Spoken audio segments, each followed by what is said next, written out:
रघुबर बानी विबुध, देख भरत पर हेतु, सकल सराहत राम सो, प्रभु को कृपा निकेतु।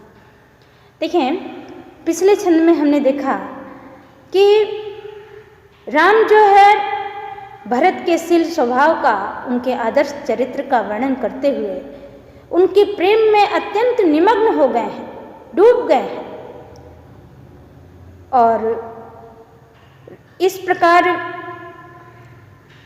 राम और लक्ष्मण के बीच ये जो वार्ता चल रही है, इस पूरे घटना को देवगण भी आकाश मंडल से देख रहे हैं। तो राम के मन में भरत के प्रति कितना दृढ़ विश्वास है और कितना स्नेह है, कितना प्रेम है, यह सब देख करके देवता भी प्रसन्न होते हैं और सब पुनः जो है राम से उनकी प्रशंसा करते हैं और उसके बाद भरत के आचरण की भी प्रशंसा करते हैं। ये इस दोहा छंद में यही बातें हैं। देखें कि सुनि रघुबर बानी विबुध, प्रभु श्री राम की भरत के प्रति इस प्रकार के आचरण को देख करके, यानी भरत के प्रति राम के मन में जो दृढ़ विश्वास है, ऐसे भाव को देख करके और भरत के प्रति राम के मन में इतना प्रेम है, इसको देख करके जो विबुध हैं, विबुध यानी देवता गण प्रसन्न होते हैं। देख भरत पर हेतु, और भरत पर राम की इस प्रकार की कृपा को देख करके वो आनंदित होते हैं तथा राम से कहते हैं सकल सराहत राम सो, सब राम की सराहना करते हैं, प्रभु को कृपा निकेतु। और कहते हैं कि हे श्री राम, आपके समान कृपा के धाम कोई दूसरा नहीं है, अर्थात आपके समान कृपालु दयालु कोई दूसरा नहीं है। सकल सराहत राम सो, प्रभु को कृपा निकेतु। कहते हैं देवगण कि हे राम, आपके समान इस संसार में कोई दूसरा दयालु नहीं है, यानी जितने दयालु और कृपालु आप हैं, उतना दयालु इस संसार में कोई दूसरा नहीं है।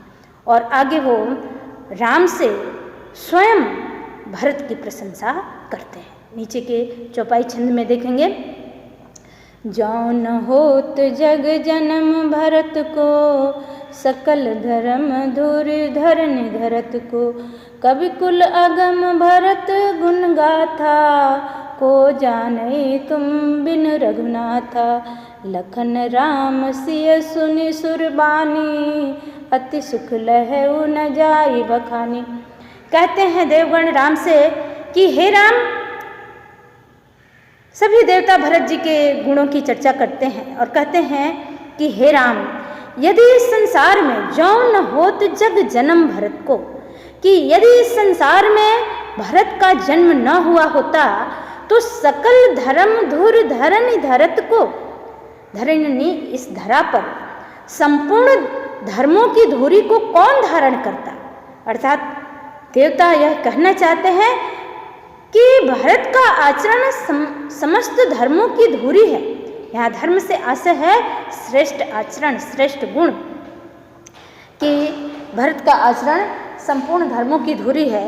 यदि आपका भरत का जन्म यहाँ न हुआ होता तो संपूर्ण धर्मों की धुरी को कौन धारण करता। तो कहते हैं देवगण कि यदि भरत का जन्म न हुआ होता तो इस संसार में, इस धरती पर समस्त धर्मों की धुरी को कौन धारण करता। अर्थात भरत का आचरण ऐसा है जो समस्त श्रेष्ठ गुणों से युक्त है। और कहते हैं आगे, कवि कुल अगम भरत गुण गाथा, को जाने तुम बिन रघुनाथा। कहते हैं देवगण राम से कि हे राम, हे रघुनाथ, कि कविगण तो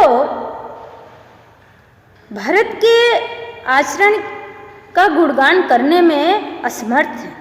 अर्थात कवि कुल के लिए भरत जी का यह कल्पनातीत जो आचरण है, उनके लिए बिल्कुल, कवियों के लिए बिल्कुल अगम्य है।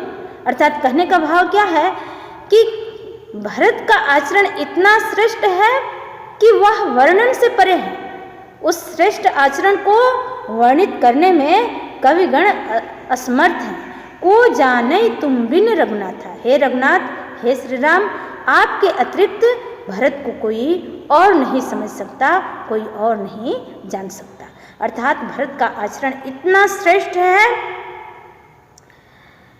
कि उस श्रेष्ठ आचरण को सिर्फ आप ही समझ सकते हैं। इसे समझना दूसरे के बस की बात नहीं है। लखन राम सिय सुनि सुरबानी, अति सुख लहउ न जाई बखानी। देवताओं द्वारा भरत की इस प्रकार प्रशंसा किए जाने पर, यानी जब देवगण ही भरत की प्रशंसा कर रहे हैं, तो इस तरह देवताओं द्वारा भरत की प्रशंसा को सुनकर राम, लक्ष्मण और सीता अति सुख लहउ न जाई बखानी, अत्यंत आनंदित होते हैं, सुखी होते हैं। यानी कोई श्रेष्ठ व्यक्ति अपने किसी प्रियजन की सराहना करते हैं तो जाहिर सी बात है हमारा हृदय फूला नहीं समाता है, हम अत्यंत आनंदित हो जाते हैं, हम उस पर गर्व करते हैं। यही दशा है कि लखन राम सिय सुनि सुरबानी, कि जब देवता लोग भरत की प्रशंसा करते हैं तो राम लक्ष्मण उस बात को सुन करके अति सुख लहउ न जाई बखानी, अत्यंत आनंद की प्राप्ति करते हैं, सुख की प्राप्ति करते हैं, जिस सुख का वर्णन नहीं किया जा सकता। यहाँ भरत सब सहित सहाये, मंदाकिनी पुनीत नहाए। सरित समीप राखी सब लोगा, मांगी मातु गुरु सचिव नियोगा। चले भरत जहाँ सिय रघुराई, साथ निषाद नाथ लघु भाई। समुझ मातु कर तब सकु चाही, करत कुतरक कोटि मन माही। राम लखन सुनि ममनाऊँ, उठ जनि अनत जाहि तज ठाऊँ। देखिए नीचे की पंक्तियों में, यहाँ तो ऊपर की पंक्तियों में आपने पढ़ा कि राम लक्ष्मण के बीच संवाद चल रहा है, फिर उसके बाद देवतागण पूरे प्रकरण को देखें और देवता भी राम से भरत की प्रशंसा करते हैं। और अब दूसरा दृश्य का चित्रण है कि भरत जो है मंदाकिनी नदी के किनारे पहुँच गए हैं और वहाँ पहुँचने के बाद वो समस्त प्रजा के साथ वहाँ ठहरते हैं और सभी को वहाँ बैठा करके सबसे पहले मंदाकिनी नदी में स्नान करते हैं, नहाते हैं कि यहाँ भरत सब सहित सहाय, कि वहाँ भरत जो है संपूर्ण समाज के साथ मंदाकिनी नदी में स्नान करते हैं, नहाते हैं और नहाने के बाद मंदाकिनी पुनीत नहाए, यानी पवित्र मंदाकिनी नदी में वो नहाते हैं। और फिर उसके बाद सरित समीप राखी सब लोगा, सभी लोगों को, यानी अयोध्या की जो समस्त प्रजा उनके साथ आई है, माताएं आई हैं, गुरुजन आए हैं, मंत्री आए हैं, सैनिक आए हैं, सबको वहीं नदी के किनारे बैठा देते हैं। मांगी मातु गुरु सचिव नियोगा यानी आज्ञा, आदेश। फिर उसके बाद खुद जो है माताओं से, गुरुजन से और मंत्री जन से आज्ञा लेकर के चले भरत जहाँ सिय रघुराई। अब भरत साथ निषाद नाथ लघु भाई, भरत अपने छोटे भाई शत्रुघ्न को और निषाद राज गुह्य को लेकर के वहाँ के लिए प्रस्थान कर देते हैं, यानी प्रभु श्री राम की कुटिया के लिए प्रस्थान कर देते हैं। फिर से देखें कि वहाँ भरत भी मंदाकिनी नदी के किनारे पहुँच गए हैं और समस्त प्रजा को उसी नदी के निकट ही बैठाते हैं। फिर सबके साथ नदी में स्नान करने के उपरांत वे अपने छोटे भाई शत्रुघ्न को लेकर और निषाद राज गुह्य को लेकर के चले भरत जहाँ सिय रघुराई, जहाँ सीता, राम और लक्ष्मण रहते हैं, वहाँ के लिए प्रस्थान करते हैं। समुझ मातु कर तब सकु चाही, करत कुतरक कोटि मन माही। यहाँ पर भरत जी की जो मनोवैज्ञानिक स्थिति है उसका भी मनोवैज्ञानिक चित्रण किया है कवि ने, कि भरत जब चल रहे हैं, अब वहाँ से प्रस्थान कर दिए हैं, तो उनके मन में एक संकोच का भाव है। उनका जो मन मस्तिष्क है वो अत्यंत तर्क और कुतर्कों से युक्त है, यानी उनके मन में अनेक तर्क भी उत्पन्न हो रहे हैं और कुतर्क भी उत्पन्न हो रहे हैं। समुझ मात कर तब सब चाहिए, जैसे भी ही अपनी माता कैकेयी के कृत्यों को याद करते हैं कि मेरी माता ने मेरे बड़े भाई को वनवास दे दिया, इस बात को जैसे ही वो याद करते हैं तो उनके मन में संकोच उत्पन्न होता है कि मैं कौन सा मुख लेकर अपने बड़े भाई के सम्मुख जाऊं। करत कुतर्क कोटि मन माही, और इस प्रकार से उनके मन में अनेक प्रकार के तर्क वितर्क उत्पन्न होते हैं, यानी अनेक विचारों के लहर उनके अंतर्मन में उत्पन्न होते हैं। और नीचे की पंक्तियाँ, राम लखन सिय सुनि मम नाऊं, उठी जनि अनत जाहि तज ठाऊं। उनके मन में ऐसे भी कुतर्क उत्पन्न हो रहे हैं कि कहीं ऐसा तो नहीं कि राम को हमारे आने की जो है सूचना मिल गई हो, हमारे आगमन का समाचार मिल गया हो और वे मेरे नाम को सुनते ही कि राम लखन सिय सुनि मम नाऊं, मम यानी मेरा, नाऊ यानी नाम, कि मेरे नाम को सुनते ही उठी जनि अनत जाहि तज ठाऊं, कि वो इस जगह को छोड़ करके, ठाऊं यानी स्थान, तज यानी त्यागना, अनत यानी अन्यत्र यानी दूसरे जगह, कि मेरे नाम को सुनते ही वो इस जगह को त्याग करके छोड़ करके कहीं अन्यत्र चले गए हों, दूसरे जगह चले गए हों। तो इस तरह के कुतर्क भी उनके मन में आते हैं। अब रस की दृष्टि से शांत रस है, भरत की मनोवैज्ञानिक स्थिति का भी इसमें चित्रण किया गया है। प्रबंधात्मक शैली है, दोहा एवं चौपाई छंद है, अनुप्रास अलंकार है, और कई प्रश्न इसमें बन सकते हैं कि भरत के मन में क्या संकोच है, वो क्यों संकोच करते हैं। वो इसलिए संकोच करते हैं कि जब अपनी माता की कैकेयी के कृत्यों को याद करते हैं कि मेरी माता कैकेयी ने स्वार्थ में पड़ करके भरत श्री राम का हक छीन लिया, उनका अधिकार छीन लिया और उन्हें वनवास दे दिया, इस बात को सोच करके उनके मन में संकोच उत्पन्न होता है, या इसी कारण वो संकोच करते हैं। दूसरा कि जैसे मान लीजिए कि कवि कुल अगम भरत गुण गाथा, को जाने तुम बिन रघुनाथा। मान लीजिए ये पंक्ति दे दिया और पूछा कि आप इसके भाव लिखिए, इसकी व्याख्या बताइए, तो आप लिखेंगे कि देवतागण राम से भरत की प्रशंसा करते हुए कहते हैं कि हे राम, भरत का आचरण इतना विशाल है, इतना श्रेष्ठ है और इतना अगम्य है कि कवि गण के लिए उनके गुणों की बखान करना असंभव है। आपके अतिरिक्त भरत को कोई और नहीं समझ सकता। अब इसी तरह से मान लीजिए कई शब्द इसमें ऐसे हैं जिनके अर्थ पूछे जा सकते हैं, जैसे ठाऊं शब्द है, ठाऊं यानी स्थान, तज यानी त्यागना, अनत यानी अन्यत्र दूसरे जगह।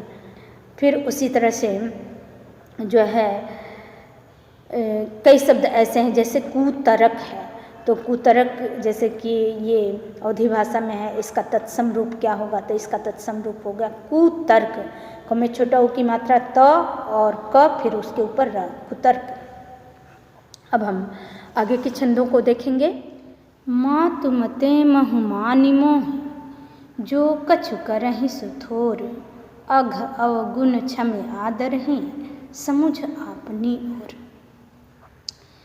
देखें, पिछले छंद में हमने पढ़ा कि भरत जब राम से मिलने के लिए अब उनकी कुटिया की तरफ प्रस्थान कर दिए हैं, समस्त जो अयोध्या की प्रजा है सबको वहीं नदी के किनारे बैठा दिए हैं और अपने साथ में निषाद राजगुह तथा छोटे भाई शत्रुघ्न को लेकर चल रहे हैं जब, तो उनके मन में अनेक तरह के विचार उठते हैं, अनेक तरह के तर्क और कुतर्क उत्पन्न होते हैं। उसी क्रम में हमने पढ़ा था कि वो सोचते हैं कि कहीं ऐसा न हो कि राम को हमारे आने की सूचना मिल गई हो और वे मेरे नाम को सुनते ही उस जगह को छोड़कर अन्यत्र चले गए हों, दूसरी जगह पर चले गए हों। आगे दोहा छंद में इसी तरह का भाव है। कवि ने भारत के मनोवैज्ञानिक और शारीरिक दशा का चित्रण किया है कि वो किस तरह के मनोवैज्ञानिक स्थिति से सफ़र कर रहे हैं, यानी कैसे मनोवैज्ञानिक स्थिति है उनकी, कि किस तरह के तर्क वितर्क उनके मन में उत्पन्न हो रहा है, उसी के अनुरूप उनकी शारीरिक स्थिति का भी चित्रण किया है। अर्थात भारत के मन स्थिति और उनकी शारीरिक स्थिति का चित्रण कवि ने इसमें किया है कि मातु मते महु मानि मोहि जो कछु करहि सुथोर। सोचते हैं भरत कि यदि मेरे बड़े भाई राम मुझे भी अपनी माता कैकेयी के मत में शामिल मानते होंगे तो मेरे साथ जैसा भी व्यवहार करें, अर्थात वो मुझे मेरा तिरस्कार कर दें या मुझे कोई दंड दें, वो थोड़ा ही होगा। जो कछु करें सिथोर मातु मते महु मानि मोह, अर्थात राम जो है मुझे भी अपनी माता कैकेयी के मत में शामिल मानते होंगे, तो यदि वो मुझसे घृणा कर रहे हों और घृणा के कारण वो मेरे मुख को नहीं देखना चाहते हों और मेरा परित्याग कर दें, इस जगह से को छोड़कर कहीं चले गए होंगे, तो इस तरह के भी भाव यदि श्री राम के अंदर हैं तो वह कम ही है। अर्थात इसमें भरत के अंदर जो ग्लानि भाव है वो ग्लानि भाव भी यहाँ पर लक्षित होता है कि वो सोचते हैं कि मैं इसी का पात्र हूँ कि यदि वो मुझे भी अपनी माता के समान मलिन हृदय का मानते होंगे। अघु अवगुण क्षमि आदर ही समुझ आपनी ओर, और यदि मुझे अपना सेवक मानते हों तो मेरे अवगुणों को, मेरे दोषों को क्षमा करके वो मुझे अपना लेंगे, समुझी आपनी ओर मुझे जो है अपना लेंगे। तो भरत की ऐसी मन स्थिति है, मनोवैज्ञानिक दशा है कि वो विचारों के जाल में, भंवर में उलझे हुए हैं। आगे की पंक्तियाँ कि जौ परिहरहि मलिन मनु जानी, जौ सन्मान ही सेवक मानी, मोरे शरण राम की पनहि, राम सुस्वामी दोष सब जनहि। देखें इसमें भरत का राम के प्रति जो प्रेम भाव है, जो अनन्य माने भक्ति भाव है, भाई के प्रति जो श्रद्धा और आदर का भाव है वो भी दिखाई देता है। भाई के प्रति जो भक्ति भाव है, भ्रातृ भक्ति, वह भी दिखाई देता है।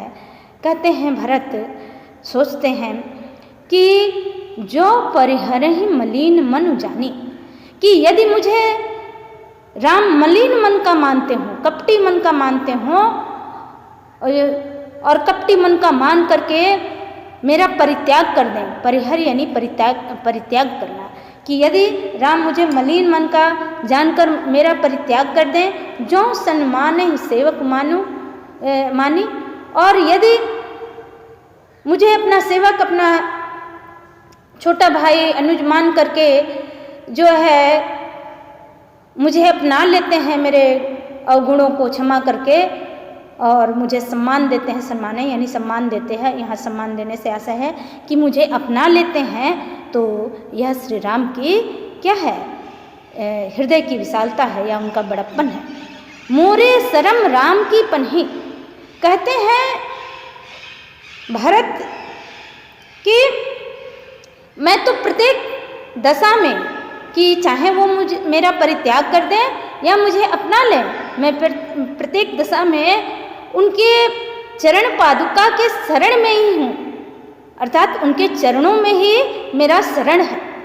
देखिए भारत के मन में राम के प्रति कितनी भक्ति भाव है, कितना श्रद्धा भाव है, कितना अनन्य प्रेम है, ये दर्शाया गया है कि मैं तो छोटा भाई हूँ, अनुज हूँ राम का, यदि मुझे वो मलिन मन का मानकर परित्याग कर दें तो, या मुझे अपना अनुज मानकर मेरे दोषों को क्षमा करके मुझे अपना लें, दोनों ही स्थितियों में मैं उनकी शरणागत हूँ, उनके शरण में ही हूँ, उनके चरणों के ही शरण में हूँ। राम सुस्वामी दोष सब जनहि, राम तो श्रेष्ठ स्वामी हैं, दोष तो इस सेवक में है। देखें यहाँ इस पंक्ति का भाव ये है, कहने का भाव क्या है कि भारत के मन में राम के प्रति कितना आदर भाव है, कवि ने इन पंक्तियों में यही भाव दर्शाया है।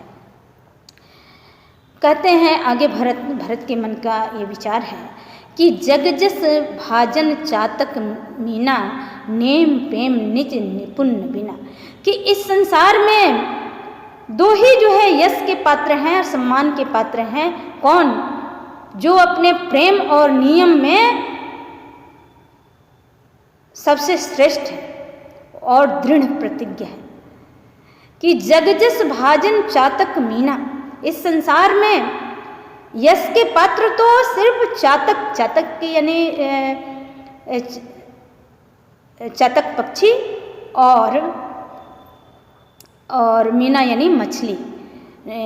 नेम प्रेम निज निपुण बिना, कि वो अपने नियम और प्रेम में बिल्कुल निपुण होते हैं और उसमें नित्य नवीनता होती है। कहने का भाव क्या है कि जिस तरह से मछली को जल से प्रेम होता है, वो जल के बिना अपने प्राण त्याग देती है, और जो चातक पक्षी है वो सिर्फ स्वाति नक्षत्र के जल को ही पीता है, उसके बिना वह प्राण त्याग देता है। अर्थात अपनी दाता के प्रति उनमें अनन्य लगाव का भाव है, वो उसके अतिरिक्त किसी अन्य को चाहते ही नहीं। तो प्रेम और नियम ये सीखना है तो चातक और मीन से सीखें। यानी इस संसार में जो चातक और मीन के समान किसी से प्रेम करता है, यानी अनन्य प्रेम करता है, कि उसके बिना जो है वह जीवन जीने की कल्पना भी नहीं कर सकता, वही इस संसार में यश का पात्र है। कहने का भाव क्या है कि जग जस भाजन चातक मीना, नेम प्रेम निज निपुण बिना, कि संसार में यश के पात्र मछली और चातक ही हैं। जिस तरह से उन्हें जो है अपने दाता के प्रति अत्यंत लगाव है, दृढ़ विश्वास है और अनन्य प्रेम का भाव है, उस तरह के प्रेम का भाव जब व्यक्ति में रहेगा तभी वो इस संसार में यश का भागी बनेगा।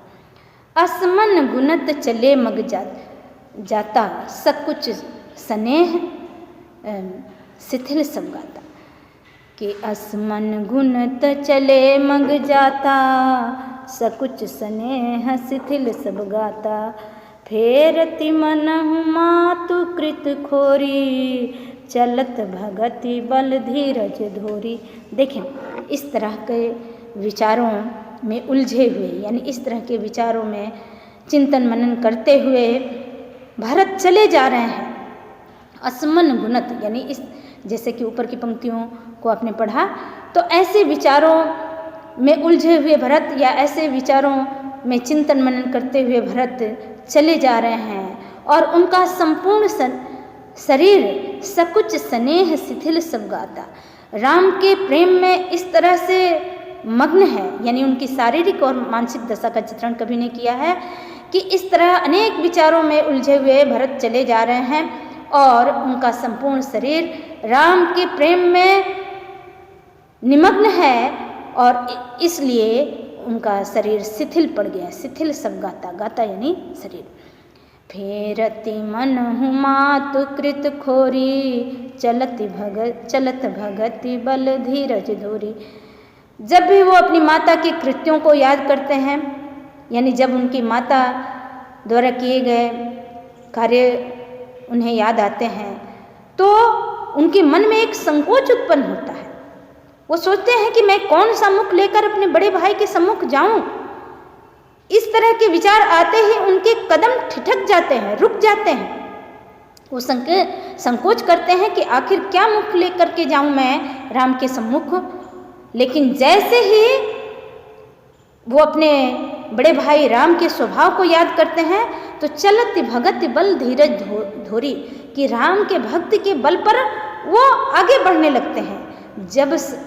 जब समझत रघुनाथ सुभाऊ, तब पथ परत उताइल पाऊ, कि जैसे ही वो श्री राम के स्वभाव को याद करते हैं, अर्थात राम के साथ वो बहुत दिनों तक रहे, बचपन में खेले पले बढ़े सब, तो जैसे ही अपने बड़े भाई के स्वभाव को याद करते हैं कि मेरे बड़े भाई अत्यंत ही उदार हृदय के हैं, विशाल हृदय के हैं, दयालु हैं, मुझसे बहुत स्नेह रखते हैं, इस तरह के स्वभाव को याद करते हैं, तब पथ परत उताइल पाऊ, तो अत्यंत उतावलेपन के साथ यानी अत्यंत तेजी के साथ उनके कदम मार्ग में पड़ने लगते हैं। भरत दसाते ही अवसर कैसी, जल प्रवाह जल अलिगत जैसी, देखी भरत कर सोच स्नेहू, भा निषादते ही समय भी देहू। भरत की जो मानसिक स्थिति है, मन स्थिति है और जो शारीरिक स्थिति है, उसका चित्रण बहुत बेहतर ढंग से कवि ने किया है कि भरत दसाते ही अवसर कैसी।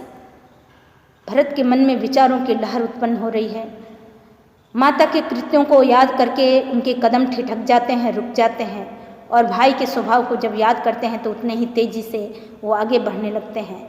उस दशा का चित्रण कवि ने इस तरह से किया है कि भरत दसाते ही अवसर कैसी। भरत की दशा इस समय ऐसी है कि जल प्रवाह जल अलिगत जैसी, यानी नदी में जल बह रहा है, प्रवाहित हो रहा है, और जहाँ जल में भंवर उत्पन्न होती है, यानी कहीं कहीं पर गहरे जल में भंवर उत्पन्न हो जाती है, एक ही जगह जल चक्कर काटने लग जाता है, और उस पर यदि जल भंवरा मर्रा रहा है तो वो जल के लहर में, उसके भंवर में अत्यंत गहराई तक चला जाता है और फिर ये लहर के साथ ही ऊपर आ जाता है। तो यही दशा भरत की है। अनेक विचारों के भंवर में वो उलझे हुए हैं। जैसे नदी के जल में, जहाँ जल में भंवर उत्पन्न होती है, गहराई है, नदी तेज गति से बह रही है, तो उस भंवर में जल के में चला जाता है, फिर ऊपर आ जाता है। ऐसे ही मना स्थिति भरत की है कि माँ की बातों को याद करते हैं तो रुक जाते हैं, भाई के स्वभाव को याद करते हैं तो तेजी से चलने लगते हैं। तो यहाँ पर नीचे की पंक्तियों में कि भरत देख भरत कर सोच स्नेहू, राम के प्रति भरत के मन में जो प्रेम का भाव है और एक जो चिंता का भाव भी उनके मन में है कि वो चिंतित हैं कि किस तरह से मैं राम का सामना करूँगा। तो इस तरह से भरत की स्थिति को देख करके भा निषाद ते ही समय विदेहु, निषाद राज गुह्य भी उस समय विदेह हो जाते हैं, विरक्त हो जाते हैं। यानी वह भी जो है भरत के इस आचरण को देख करके जैसे अपने अस्तित्व के बोध को वह भी भूल जाते हैं। अब यहाँ से नीचे की पंक्तियों में जो दोहा छंद है, यहाँ से प्रसंग बदलता है। प्रसंग बदल गया है। भरत चित्रकूट में पहुँच गए हैं, राम के पास पहुँच गए हैं, दोहा छंद में देखेंगे। और पहुँचने के बाद सब एक दूसरे से मिलते हैं। देखें, मिल स प्रेम रिपुसुदन ही, केवट भेटऊ राम, भूरि भाई भेटे भरत, लक्ष्मण करत प्रणाम। देखिए, अनुप्रास का बहुत बेहतर उदाहरण इसमें है। आपने ऊपर के दोहा छंद में देखा होगा, माँ तो मते महुमान मोह, जो कुछ करें ठोर। जैसे माँ अक्षर की बार बार आवृत्ति हुई है। जैसे ये नीचे का दोहा छंद आप पढ़ेंगे कि भूरि भाई भेटे भरत, लक्ष्मण करत प्रणाम। ये भी अनुप्रास का बहुत बेहतर उदाहरण है। ऐसे तो पूरे पंक्ति में अनुप्रास का बहुत बेहतर उदाहरण है कि देखें, मिल सप्रेम रिपु सुदन ही, केवट भेटे राम। चित्रकूट में पहुंचने के बाद मिल सप्रेम रिपु सुदन ही, राम जो है बड़े प्रेम के साथ अपने अनुज अर्थात अपने छोटे भाई रिपुसुदन यानी शत्रुघ्न से मिलते हैं और फिर अपने सखा से, उनके सखा निषाद राज केवट, निषाद राज गुह्य से मिलते हैं। भूरि भाई भेटे भरत, बड़ी ही आत्मीयता और भावुकता के साथ वो भरत को अपने हृदय से, अपने गले से लगा लेते हैं। लक्ष्मण करत प्रणाम, और लक्ष्मण अपने बड़े भाई भरत को प्रणाम करते हैं। फिर से देखेंगे, मिल सप्रेम रिपुसुदन ही, केवट भेटे राम। चित्रकूट में पहुंचने के बाद अत्यंत प्रेम के साथ राम अपने अनुज रिपुसुदन से अर्थात शत्रुघ्न से मिलते हैं, गले लगाते हैं और फिर अपने सखा केवट से मिलते हैं। अत्यंत आत्मीयता के साथ और भावुकता के साथ वो भरत को गले लगाते हैं और फिर लक्ष्मण करत प्रणाम, और फिर लक्ष्मण उनको अर्थात भरत को प्रणाम करते हैं। अब देखें रस की दृष्टि से इसमें शांत रस भी है और दोहा चौपाई छंद है। यहाँ अब जग जस भाजन चातक मीना, नेम प्रेम निज निपुण बीना, दृष्टांत अलंकार भी है इसमें। अनुप्रास का बेहतर उदाहरण है। और भरत दसाते ही अवसर कैसी, जल प्रवाह जल अलगत जैसी, एक दृष्टांत देकर कवि ने भरत की मना स्थिति को दर्शाया है, तो दृष्टांत अलंकार। और फिर दोहा छंद बता दिया और इसके अतिरिक्त अभिधा शब्द शक्तियाँ भी हैं, लक्षणा भी हैं, लक्षणा शब्द शक्तियाँ भी हैं।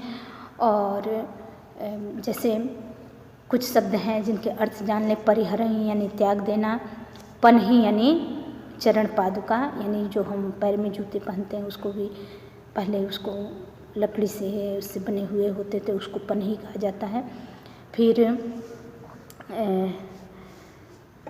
जस जस यानी यश प्रसिद्धि, मीन यानी मछली।